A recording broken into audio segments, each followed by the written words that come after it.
In case you haven't been paying attention, Energy have been looking really good so far this year. Although it's only been one tournament, I'm going to tell you why they will succeed this year, and why they failed in 2023 and 2024, even after making giant pickups like Artist, Demon 1, and Marved. Although what happened in 2023 was truly unexplainable. Oh, my heart is breaking! Are you okay? There is a giant contributing factor to their 2024 failure that I don't see anyone talk about. For the first half of 2024, people would disagree with me time and time again, but the truth simply is that it came down to the IGL situation. There was some big drama that came out later, basically implying that Demon 1 wasn't really trying throughout his time on the roster, as well as there were some health issues involved. But Ethan was a secondary color to Boostio during 2023, and after winning champs, I'm sure he was confident that he could IGL, especially when you have such a strong voice in your previous team. You would think that the transition to being main color would be pretty easy. But he would go on to say this about his year on NRG. But just being a leader is something that can't just like become overnight.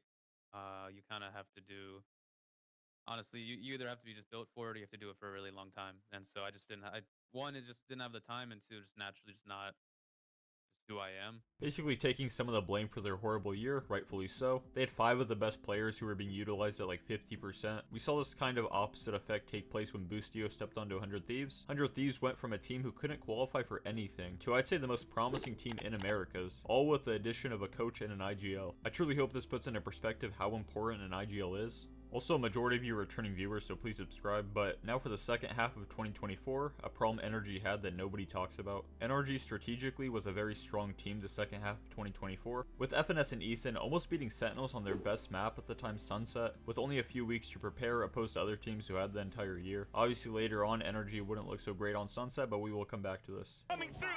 Not enough time!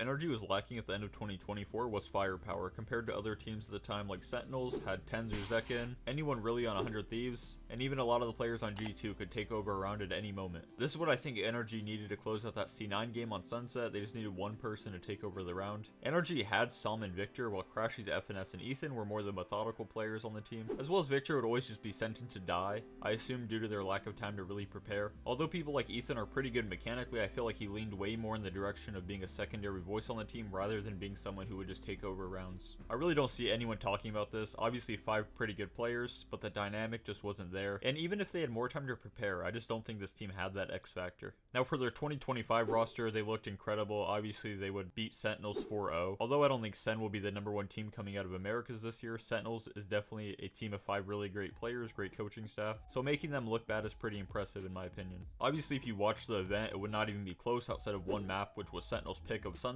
NRG now have that X factor. Mata and Verna showed that they can take over rounds, as well as Sam, but we already knew that. Sam and Verna really showed as well during the few rounds that we listened in, and even in the interview afterwards, that they have a pretty strong voice in making calls. Like they can completely influence the direction of a round and have a really good mind for the game. And even FNS shooting extremely well. Even in the grand finals he would outfrag Zekin, which was great to see, especially with how he ended 2024. But at the end of the day, they all seem great on their respective roles. The team seemed more cohesive than any team I can really name off the top of my head. And next I want to talk about FNS's retirement. He has sadly said he's going to retire after this year. Have you decided if you're playing or not next year? It's likely no. Like very, very likely. 95% no.